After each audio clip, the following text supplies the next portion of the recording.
എല്ലാവർക്കും നമസ്കാരം. രൈതേട്ടാ നമസ്കാരം. നമസ്കാരം. നമ്മൾ ലാസ്റ്റ് ഇന്റർവ്യൂ എടുത്തത് ചെന്നൈയിൽ നിന്നാണ് തോന്നുന്നു. അതിനുശേഷം രൈതേട്ടൻ കുറേ വീഡിയോസ് ഷെയർ ചെയ്തു, കുറേ ഇൻഫർമേഷൻസ്. മയൂരം 2.0 ഉണ്ട്. ഞാൻ കുറേ ക്വസ്റ്റ്യൻസ് ലിസ്റ്റ് ചെയ്തിട്ടുണ്ട്. സോ ലാസ്റ്റ് നമ്മൾ ഫസ്റ്റ് മയൂരം നടത്തി ഗുരുവായൂർ വെച്ചിട്ട് വലിയൊരു സക്സസ് ആയിരുന്നു. ആ ഒരു പ്രോഗ്രാമിന് വലിയ ആൾക്കാർ, വലിയൊരു സദസ്സ് വന്നായിരുന്നു. ആ ടൈമിൽ പറഞ്ഞൊരു വാചകം അത് ഭയങ്കര ഫേമസുമായി. ആ ക്വസ്റ്റ്യനിലേക്ക് ഞാൻ വരാം. കഴിഞ്ഞ പ്രാവശ്യത്തെ പ്രോഗ്രാം 3000 ആയിരുന്നു പാർട്ടിസിപ്പൻസ്. ഇപ്രാവശ്യം രജിസ്ട്രേഷൻ ഓപ്പൺ ചെയ്യുമ്പോഴത്തെ 6000 കടന്നു. പ്ലാൻ എങ്ങനെയാണ് 6000 ആൾക്കാരുടെ ഹാൻഡിൽ ചെയ്യേണ്ടത്?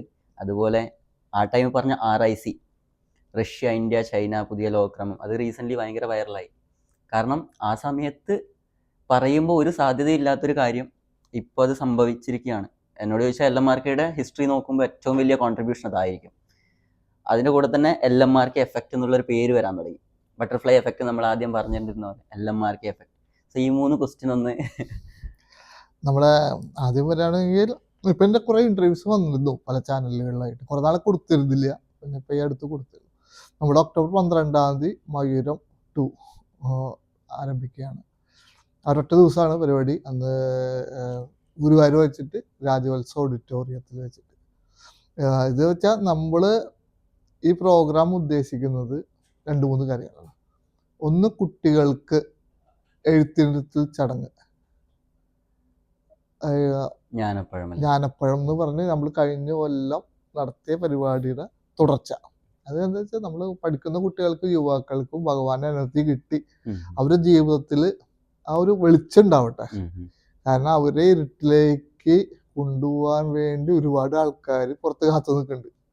നിങ്ങൾ ഇടുവാ, നിങ്ങളെ കൊണ്ടുപോകാന്ന് പറഞ്ഞിട്ട് പല രീതിയിൽ പല തത്വങ്ങളായിട്ട് നിൽക്കുന്നുണ്ട്. ലഹരികളുടെ ലോകങ്ങളുണ്ട്, പല ആശയങ്ങളുണ്ട്. അതാണ് ഇരുട്ടിലേക്ക് കൊണ്ടുപോയി രാഷ്ട്രത്തിനെതിരാക്കുക. പിന്നെന്താ പറയുക, തെറ്റായ വഴികളിലേക്ക് എളുപ്പമെത്തിക്കാൻ പറ്റും. അപ്പം അത് തയ്യാറായി നിൽക്കുമ്പോൾ അവിടെ എത്തിപ്പെടരുത് ഇവരൊന്നും. ഇവരൊക്കെ ഭഗവാന്റെ അനുഗ്രഹത്തോടു കൂടി എനർജി കിട്ടി ഭഗവാന്റെ ആൾക്കാരായിട്ട് രാജ്യത്തിൻ്റെ വഴിയിലേക്ക് എത്തിപ്പെടട്ടെ എന്നുള്ള ആഗ്രഹം കൊണ്ട് നടത്തുന്നതാണ്. അപ്പം അതിൻ്റെ ഒരു രണ്ടാം ഇതാണ് ഇവിടെ നടക്കാൻ പോകുന്നത്. അതോടൊപ്പം ലഹരിക്കെതിരെയുള്ള നമ്മളൊരു എനർജി പാസിങ്, നമ്മളൊരു സന്ദേശം കൊടുക്കുകയല്ല, ഭഗവാന്റെ ഒരു എനർജി യുവാക്കൾക്ക് കൊടുക്കുകയാണ്. കാരണം യുവാക്കളാണ് ഇനി നമ്മുടെ അടുത്ത തലമുറയാണ്. ജെൻസി ആ വാക്ക് ഭയങ്കര ഇമ്പോർട്ടൻ്റ് ആണ്. ഭാരതത്തിനെതിരെ ഒരു നാർക്കോട്ടിക്സ് ടെററിസം തന്നെ അല്ല, പല രീതിയിൽ പല മുഖങ്ങളിലായിട്ടാണ് അത് ആക്രമണം വരുന്നത് ഭാരതത്തിനത്. അപ്പൊ അവിടെ ഒരു ജെൻസി എന്ന് പറയുന്ന വിളിക്കപ്പെടുന്ന ഇൻവെർട്ടർ കോമിൽ വിളിക്കുന്ന ആൾക്കാർ, അവര് രാജ്യത്തിന് അടുത്ത പതാകവാഹകരാണ്. അവർക്ക് രാജ്യസ്നേഹം ഉണ്ടാവണം, രാജ്യത്തിന് ഉത്തരവാദിത്തങ്ങൾ ഉണ്ടാവണം. ഇപ്പൊ രാജ്യം പുരോഗമിക്കുന്നുണ്ട്. നമ്മൾ ഭഗവാൻ സഹായിച്ച് നമ്മൾ മുരുകയുഗത്തിൽ ലോകത്തെ 4ാമത്തെ സാമ്പത്തിക സ്ഥിതിയായി, അടുത്ത 3ാമതാവും ഒരു ടോപ്പിലേക്ക് കുതിച്ചുകൊണ്ടിരിക്കുക. അത്രത്തോളം ജനങ്ങൾ പുരോഗമിക്കുന്നുണ്ട്. ആ ഒരു ഇതിലേക്ക് ട്രാക്കിലെത്തിയെന്ന് ചോദിച്ചാൽ അത് എത്തിത്തുടങ്ങണേ ഉള്ളൂ. അവർക്ക് തോന്നണം നമ്മൾ ഈ രാജ്യത്തിൻ്റെ പൗരന്മാരാണ്, ഈ രാജ്യത്തിന് വേണ്ടി നമുക്ക് ഉത്തരവാദിത്തങ്ങളുണ്ട്. നമ്മളെപ്പോഴും നമ്മുടെ അവകാശങ്ങളെ കുറിച്ച് സംസാരിക്കും. നമുക്ക് രാജ്യത്ത് നിന്ന് ഇത് കിട്ടിയില്ല, ഞങ്ങൾക്കിത് അത് തന്നില്ല, ഇത് തന്നില്ല. കുറച്ച് ഉത്തരവാദിത്തങ്ങളെ കുറിച്ച് സംസാരിച്ച് തുടങ്ങണം. അതാണ് ഒരു ജനതയുടെ ഉയർച്ചയുടെ ലക്ഷണം. അത് നമ്മൾ ഈ ജെൻസി എന്ന് പറയുന്ന വിഭാഗക്കാരാണ് കൂടുതൽ ഇനി അതിലേക്ക് വരേണ്ടത്. അവര് തെറ്റായ വഴിയിലേക്ക് പോകാണ്ടിരിക്കാൻ വേണ്ടി, രാജ്യത്തിന്റെ വഴിയിൽ എത്തിക്കാൻ വേണ്ടി അവരുടെ അച്ഛനമ്മമാർക്ക്, മാതാപിതാക്കൾക്ക് അവരുടെ മക്കൾ വഴി തെറ്റി പോകാതിരിക്കാൻ വേണ്ടി. കാരണം അവരാണ് ഏറ്റവും കൂടുതൽ ഇത് വിഷമം അനുഭവിക്കേണ്ടി വരിക. അവരുടെ ജീവിതത്തിൽ അത്ര അനുഭവങ്ങൾ ഇല്ലാതിരിക്കാൻ വേണ്ടിയിട്ട് നമ്മൾ കൊടുക്കുന്ന ഒരു എനർജി പാസിംഗ് ആണ്. പിന്നെ നമ്മുടെ മുരുകപൂജ, നമ്മുടെ കുട്ടികളുടെ പുസ്തകം വെച്ച മുരുകപൂജ ചെയ്യുന്നുണ്ട്. 2, നമ്മുടെ മുരുകപൂജ സാധാരണ ഭഗവാന്റെ ഷഷ്ടി കവചം വെച്ച് നടത്തുന്ന മുരുകപൂജയുണ്ട്. ലൈറ്റ് ബോഡി മെഡിറ്റേഷൻ ഉണ്ട്.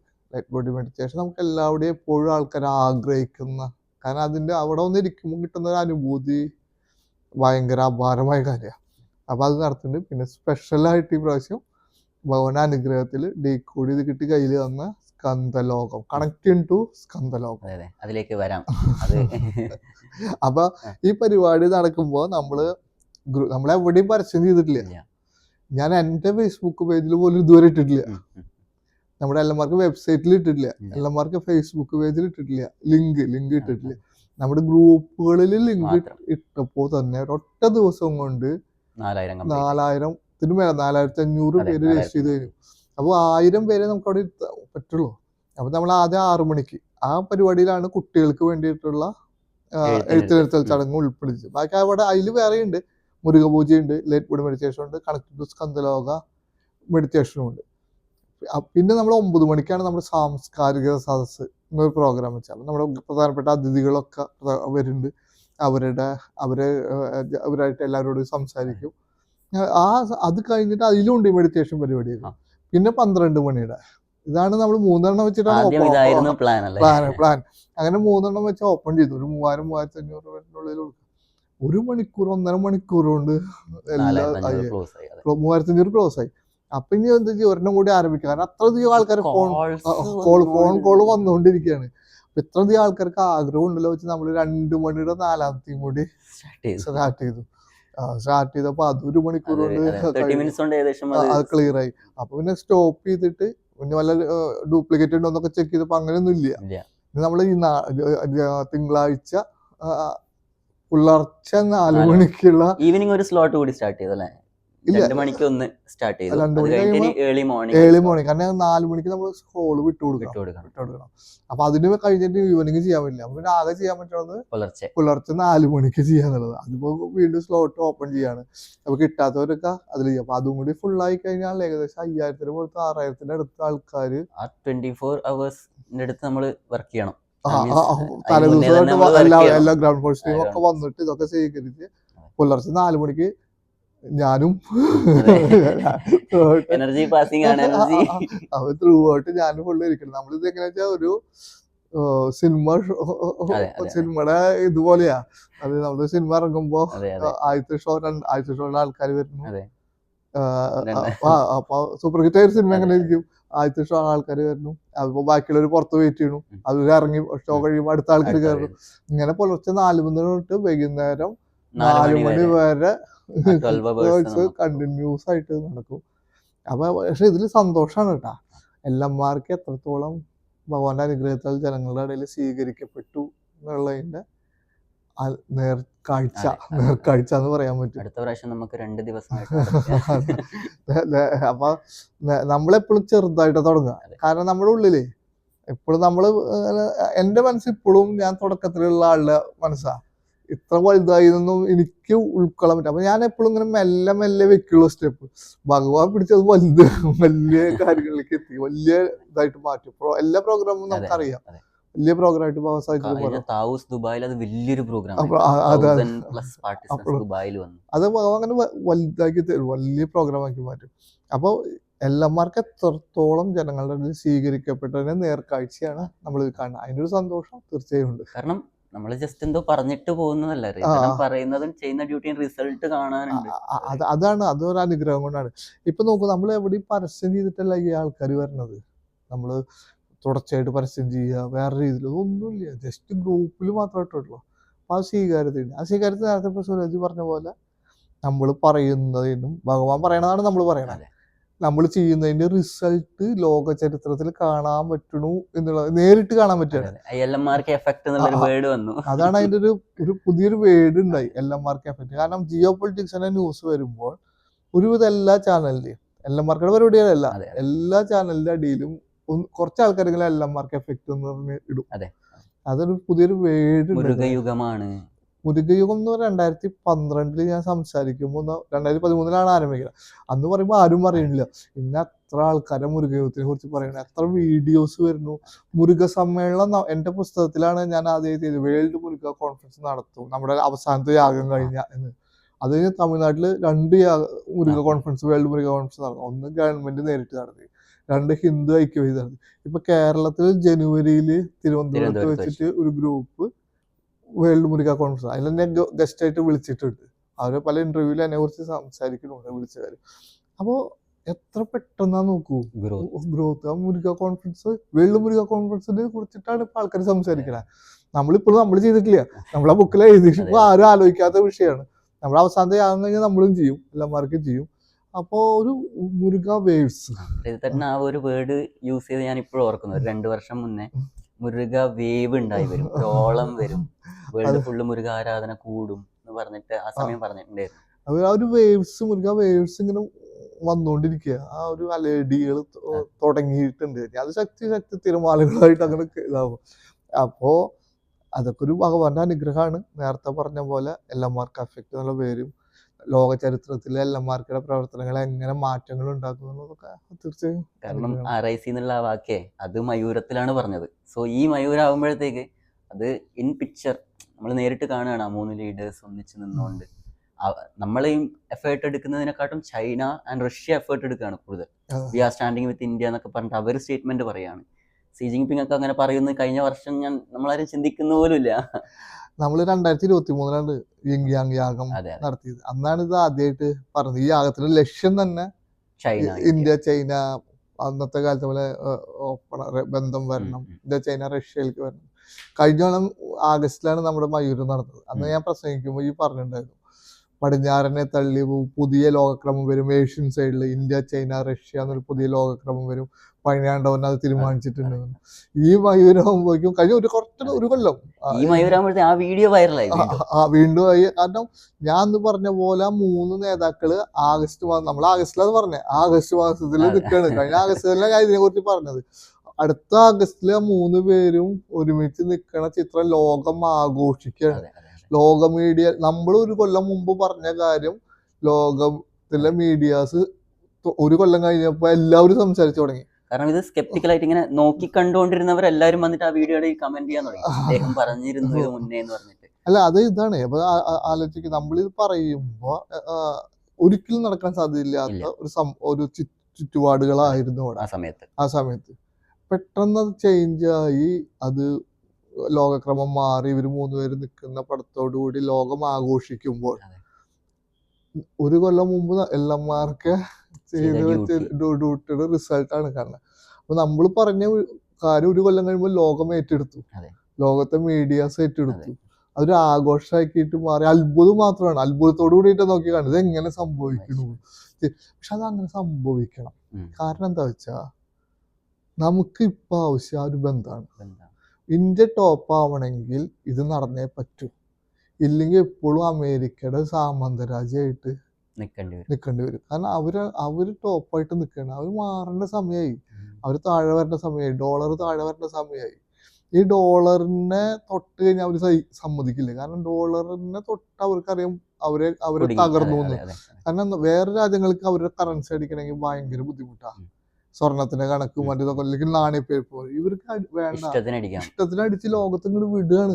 കാരണം ഇത് അത്രയും കടമാണ്, കടാണ്. ഇവര് തോന്നിയ പോലെ അടിച്ചിങ്ങനെ വിടുമ്പോ ലോകം മുഴുവൻ അത് വ്യാപാരം നടക്കുമ്പോൾ അവർക്കത് പ്രശ്നമല്ല. എവിടെയെങ്കിലും അത് തട വന്നാൽ, അതിന് തടസ്സം വന്നു കഴിഞ്ഞാൽ ഇതൊക്കെ കെട്ടിക്കിടക്കും. പിന്നെ തടസ്സം നിന്നവരെ കാരണം അങ്ങനെ വന്ന കഴിഞ്ഞവര്. അപ്പൊ തടസ്സം ആര് നിൽക്കണോ അവരെ അനക്കിപ്പിക്കില്ല. അത് ഗദാഫി ആയാലും ഹുസൈൻ ആയാലും ആരായാലും എന്തെങ്കിലും ഒരു കാരണം പറഞ്ഞിട്ട് അവര് കയറി പിടിക്കും. എന്തെങ്കിലും ഒരു കാരണം പറയുക, കാരണം അവരുണ്ടാക്കും. അങ്ങനെയാണ് വരിക. ഇവിടെ മോദിജി അത് തൊട്ട് തുടങ്ങി. അന്ന് തൊട്ട് അതിന്റെ ഇറിറ്റേഷൻ ആരംഭിച്ചു. കാരണം ആരെങ്കിലും നമ്മൾ കയറി പിടിച്ചാൽ, ഈ ബ്രിക്സ് കറൻസി പോലെയൊക്കെ കറൻസി വന്ന് പിടിച്ചു കഴിഞ്ഞാൽ ഒക്കെ കൂടി ഇരിക്കും, താഴ്ത്തിക്ക് അവരുടെ ഇത് പോവും. അപ്പൊ അവര് ഭീഷണിപ്പെടുത്താൻ നോക്കും. പക്ഷെ പാർലമെന്റിലെ ചെങ്കോല് മുരുകനാമത്തിൽ മന്ത്രം തമിഴ് മന്ത്രത്തിൽ ജപിച്ചിരിക്കണോ, അതാണ് ഭഗവാൻ അത് സെറ്റാക്കി വെച്ചിരിക്കണത്. തൊടാൻ പറ്റില്ല. അപ്പൊ ഞാൻ അന്ന് പറഞ്ഞിട്ടുണ്ടായിരുന്നു, അതുകൊണ്ട് ഇത് നടന്നേ പറ്റൂ. India China Russia. നമ്മള് മറ്റേ സിനിമയിൽ പറഞ്ഞ പോലെ, ഞാൻ ഏതെങ്കിലും 7 പേരെ അടിച്ചിട്ട് ഡോൺ ആയതല്ല, അടിക്കുമ്പോ 7 പേരെ ഡോണുകളായിരുന്നു. അത് അടിക്കുമ്പോ ഏറ്റവും മെയിൻ ആളെ അടിച്ചാലേ ഇന്ത്യ ലോകത്തെ നമ്പർ 1 ആവാൻ പറ്റുള്ളൂ. നമ്പർ 1 ആവുക എന്ന് പറയുമ്പോഴത്തേക്ക് ഇവർ താഴെയും വരണം. ഈ ഡോളറിനെ തൊട്ട് കഴിഞ്ഞാൽ താഴെ വരും. എന്നാലും അപ്പൊ ഈ ഇപ്പോഴത്തെ ആവശ്യം ഇന്ത്യ ചൈന റഷ്യ ആണ് ഭാരതത്തിന് ഏറ്റവും ആവശ്യം. അതുകൊണ്ടാണ് ഭഗവാൻ അത് കറക്റ്റായിട്ട് കൊണ്ടുപോയി ആ ഇതിലേക്ക് വെച്ചത്. അത് എന്താ പറയാ, മുരുകത്തിൽ ഇത് നടന്നേ പറ്റൂ, നടക്കും ചെയ്യും. സോ ആ ഒരു ക്വസ്റ്റ്യൻ ആയിരുന്നു ഇമ്പോർട്ടൻറ്റ്. കാരണം ഞാനിപ്പോൾ തിരിഞ്ഞു നോക്കുമ്പോൾ എൽഎംആർകെ ഡ്യൂട്ടിയിൽ ഏറ്റവും ഇമ്പോർട്ടൻ്റ് ആയ ഒരു റിസൾട്ട് ആയിട്ട്, കാരണം നമ്മുടെ ഇപ്പോ എൽഎംആർകെ നമ്മുടെ ചെങ്കോല് പ്രതിഷ്ഠിക്കണ മുമ്പ് നമ്മള് ചോളന്മാർക്ക് ഇത് ചെയ്തത്, ദർപ്പണം ചെയ്തിട്ട് യാഗം നടത്തിയത്. ആ യാഗം ചെന്നൈയിൽ വെച്ച് നടന്നു കഴിഞ്ഞിട്ട് കുറച്ച് കഴിഞ്ഞപ്പോഴാണ് ചെന്തമിഴ് വീര ചോഴ പെരുവേൽവി. അപ്പോൾ അത് കഴിഞ്ഞിട്ടാണ് പ്രതിഷ്ഠ. അപ്പോൾ അത് അതിൻ്റെ എഫക്റ്റാണ് അവിടെ ഉണ്ടാവുന്നത്. നിധികളുടെ കാര്യം അറിയാം, നമ്മൾ യാഗത്തിൻ്റെ ഓരോ യാഗങ്ങൾ ചെയ്യുമ്പോഴും അങ്ങനെ ഓരോന്നിനും റിസൾട്ട് വരണതിൽ ഏറ്റവും ബുദ്ധിമുട്ടുള്ള ഒരു സംഭവമായിരുന്നു ഇത്. അതും ഭഗവാൻ സഹായിച്ചിട്ട് അതിലേക്ക് എത്തിപ്പെട്ടു. കാരണം ബാക്കി എല്ലാവരും ആ റിസൾട്ട് കണ്ടിട്ട് ഇതിന്റെ പറയുമ്പോൾ എല്ലാവർക്കും ഒരു ടെൻഷൻ ഉണ്ടായിരുന്നു, ഇത് വരുവോ അതെ അതെ അതെ. ഇത് പക്ഷെ അത് നടന്നേ പറ്റൂ. അതുകൊണ്ട് അതാണ് ഈ ലോകക്രമത്തിന്റെ ആവശ്യം. കാരണം പടിഞ്ഞാറെ തള്ളി ഏഷ്യ ഒരു കാലത്ത് ഏഷ്യ ടോപ്പായിരുന്നു. തിരിച്ച് ഏഷ്യയിലേക്ക് വരണം പവർ. അങ്ങനെ ആയാലും ഇന്ത്യ ടോപ്പാവുള്ളൂ. അതിലേക്കുള്ള ചവിട്ടുപടികളാണിത്. ഇപ്പൊ ഈ ഒരുക്കങ്ങള് എന്താ പറയാ, ഈ ഒരുക്കങ്ങൾ ഈ 3 നേതാക്കന്മാര് കൂടിച്ചേർന്ന ഇതെല്ലാം ഭാരതത്തിന് ഉയർച്ചയ്ക്ക് വേണ്ടിയിട്ടാണ്. അത് നടന്നേ പറ്റൂ. നമുക്ക് അമേരിക്കനെയും ഡീപ് സ്റ്റേറ്റിനും തകർത്തേ പറ്റൂ. അതാണ് നമ്മുടെ അടുത്ത ടാർഗറ്റ്. നമ്മൾ ഇനി ഏറ്റവും ബുദ്ധിമുട്ടുള്ള ലെവലിലേക്കാണ് വന്നിരിക്കുന്നത്. ഡീപ് സ്റ്റേറ്റ് ആൻഡ് മുരുകവാൻ 2 സൈഡിൽ 2 പവർ നിൽക്കണം. ഇപ്പോൾ ഞാൻ കഴിഞ്ഞ നമ്മൾ ഡിസംബറിൽ നടന്ന അഗ്നിഹോമത്തിന്റെ സമയത്ത് പറഞ്ഞായിരുന്നു ഇന്ത്യ അഭിമുഖീകരിക്കാൻ പോകുന്ന കാര്യങ്ങൾ. അത് മെയ് 1 പറഞ്ഞായിരുന്നു. ഇന്ത്യക്കുള്ള രാജ്യങ്ങളിൽ പ്രശ്നങ്ങൾ ഉണ്ടാവും, അവർ ഇന്ത്യക്കെതിരെ അതുവഴി ഇന്ത്യക്കെതിരെ അവരെ തിരിച്ചുവിടും, ഇന്ത്യയിൽ വിദേശ ഫണ്ടുകൾ പിൻവലിക്കാനുള്ള സാമ്പത്തിക രംഗത്ത് പിൻവലിക്കാനുള്ള ശ്രമങ്ങൾ ഉണ്ടാവും, സുഹൃത്ത് രാജ്യങ്ങൾ ശത്രുക്കളായിട്ട് മാറും.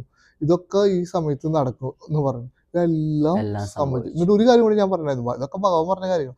പക്ഷെ ഇതിനെയൊക്കെ ഭഗവാന്റെ അനുഗ്രഹത്തിൽ മുരുകന്റെ അനുഗ്രഹത്തിൽ ഭാരതം അതിജീവിച്ച് പവർഫുൾ ആയിട്ട് വരും. അവസാനം അടുത്ത അഗ്നിയാഗത്തിന്റെ സമയത്ത് ഭാരതം ഒരു ഡീപ് സ്റ്റേറ്റ് ആയിട്ട് മാറും എന്ന് പറഞ്ഞിട്ടായിരുന്നു. ഇതൊക്കെ സംഭവിക്കുന്നുണ്ട്. ഇത് സംഭവിക്കുമ്പോൾ തന്നെ ഭാരതത്തിനൊക്കെ അതിജീവിക്കുന്നുണ്ട്. അടുത്ത മെയ് 1 വരെ ഇനിയും ഇതേപോലത്തെ കുറെ കാര്യങ്ങളുണ്ടാവും. ഇപ്പൊ നമ്മള് ബംഗ്ലാദേശിൽ ഉണ്ടാക്കിയ കാര്യം, ഇപ്പൊ നേപ്പാളിലുണ്ടായി. പക്ഷെ നേപ്പാൾ അവിടെ ഭാരത ഒരു ഡീപ് സ്റ്റേറ്റ് ആയി തുടങ്ങേണ്ട ഭാഗം അത്. മറ്റേ ഉപയോഗിക്കുക. അപ്പൊ ഭാരതത്തിൽ മറ്റേ ആൾക്കാർ ഡീപ് സ്റ്റേറ്റ് പ്രവർത്തിക്കുമ്പോൾ ഭാരതം അതിന്റെ മേലിൽ ഞങ്ങളും ഒരു ഡീപ് സ്റ്റേറ്റ് ആയത് കാണിച്ചു കൊടുക്കണം അവിടെ നടക്കുന്നത്. അപ്പൊ ആ റിസൾട്ട് ഭാരതത്തിന് അനുകൂലമായിട്ട് മാറുന്നു. ഇതൊരു ഡ്യൂട്ടി ചെയ്തിട്ടും അതിന്റെ റിസൾട്ട് ഭാരതത്തിന് അനുകൂലമായിട്ട് വരും. അപ്പൊ ഇത് തുടർച്ചയായി നിൽക്കും. എന്നിട്ട് ഭാരതം ഒരു ഡീപ് സ്റ്റേറ്റ് ആയിട്ട് മാറും. അത് അടുത്ത മെയ് 1. പക്ഷെ ഏറ്റവും ഇമ്പോർട്ടന്റ് അഗ്നിയാഗം നടക്കണം. അത് നടക്കുന്നത് ഭാരതത്തിന് ഏറ്റവും അത്യാവശ്യമാണ്. ഭഗവാൻ സഹായിച്ചിട്ട് അതാണ് ഏറ്റവും പവർഫുൾ പോയിന്റ്. ഒരു ക്വസ്റ്റ്യൻ ചോദിച്ചോട്ടെ? കാരണം ഇതിന് നേരിട്ട് കാണാൻ ആൾക്കാർ വന്നിരുന്നു കഴിഞ്ഞ സ്പീച്ചിൽ പറഞ്ഞിരുന്നു. സോ അഗ്നിയാഗം നടക്കേണ്ടത് നമ്മുടെ ആവശ്യമാണ്, അവര് സ്റ്റോപ്പ് ചെയ്യാനോ അങ്ങനെ എന്തോ ഇതരം പറഞ്ഞു. ഇത് ഞാൻ കണ്ടിന്യൂ ചെയ്യുമെന്ന് പറഞ്ഞിട്ട് ഒരു സ്പീച്ച് കണ്ടിരുന്നു. ഇത് സ്റ്റോപ്പ് ചെയ്യിപ്പിക്കാനാണോ? തീർച്ചയായും അഗ്നിയാഗം നിർത്താനാണ്. തടസ്സപ്പെടുത്താൻ ശ്രമങ്ങളുണ്ടാവും, ഉറപ്പായിട്ടുണ്ടാവും. അഗ്നിയാഗങ്ങൾ തടസ്സപ്പെടുത്താൻ ഏത് രീതിയിൽ വേണമെങ്കിലും. കാരണം അത് നടന്നാൽ ഇതായി ക്ലിയർ ആയി നടക്കും. പക്ഷെ അവര് തടസ്സപ്പെടുത്തണം, നമ്മൾ നടത്തുകയും ചെയ്യും. കാരണം നമ്മുടെ കൂടെ ദേവസേനാപതി ഉണ്ടല്ലോ.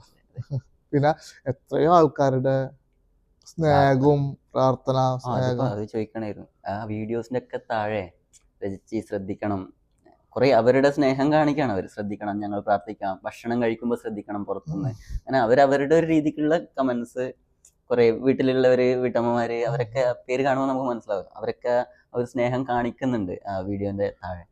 അതൊരു ജീവിതത്തിൽ കിട്ടുന്ന വലിയൊരു ഭാഗ്യമില്ല. എത്രയോ ആയിരക്കണക്കിന് ജനങ്ങൾ നമ്മളെ സ്നേഹിക്കാണ്ട് നമ്മുടെ കൂടെയുണ്ട്. പലരും പറഞ്ഞു അവര് വീട് പൂട്ടിക്കിടക്കാണ്, അവിടെ ഒന്ന് താമസിച്ചോളൂ എന്നൊക്കെ പറഞ്ഞിട്ട് എത്ര മെസ്സേജ് വന്നറിയാം. അതൊക്കെ അവർക്കത് തോന്നണമെന്ന് ഇവിടെ നമ്മൾ അവരുടെ കൂടാത്ത ഒരാളായത് തോന്നിയതുകൊണ്ടാണല്ലോ. നമ്മൾ ഈ രാജ്യത്തിന് വേണ്ടി പ്രവർത്തിച്ചു എന്നുള്ളത് തോന്നിയതാണല്ലോ.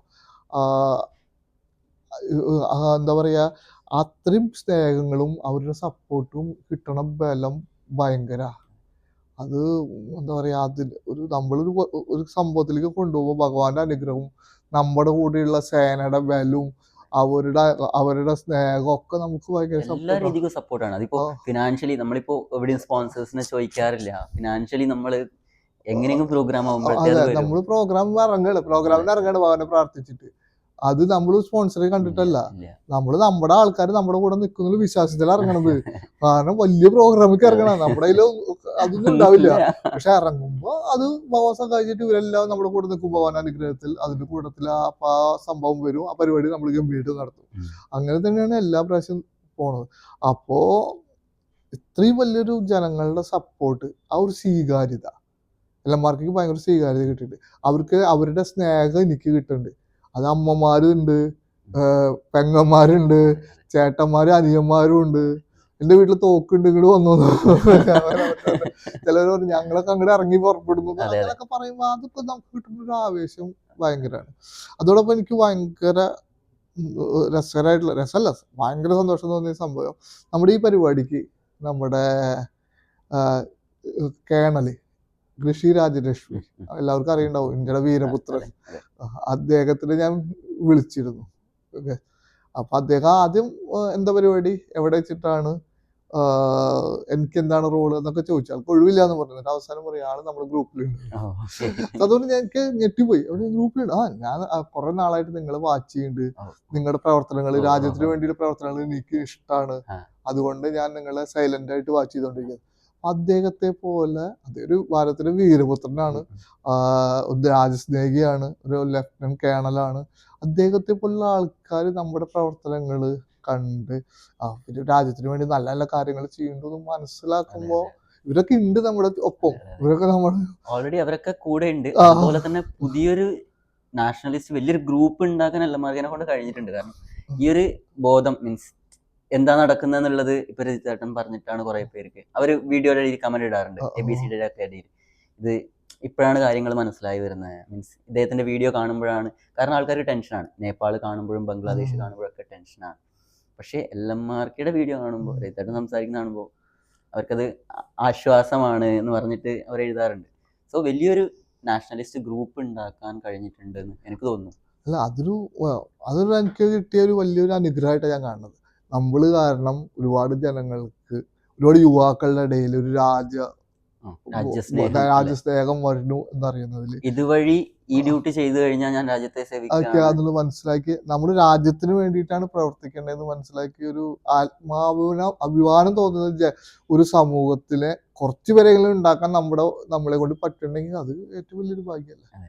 നേരത്തെ പറഞ്ഞ അദ്ദേഹത്തെ പോലെ മഹാന്മാരുടെ നമ്മളെ ഒപ്പുണ്ടെന്ന് തോന്നല് നമുക്ക് വലിയ ഭാഗ്യമല്ല. അപ്പൊ ഇതൊരു വലിയൊരു സേനയായിട്ട് രൂപപ്പെട്ടു തുടങ്ങിയിട്ടുണ്ട്. അതിന്റെ ലക്ഷ്യം ഭാരതത്തിലെ ഉയർച്ചയാണ്. അത് മുരുകയൂത്തിൽ നടക്കുകയും ചെയ്യും. ഇതൊരു വലിയ എപ്പിസോഡായി. നമുക്ക് ഈ എപ്പിസോഡ് അവസാനിപ്പിച്ചിട്ട് നമുക്ക് പാർട്ട് 2 അടുത്ത വിഷയം കുറച്ച് സംസാരിക്കാൻ. നമസ്കാരം.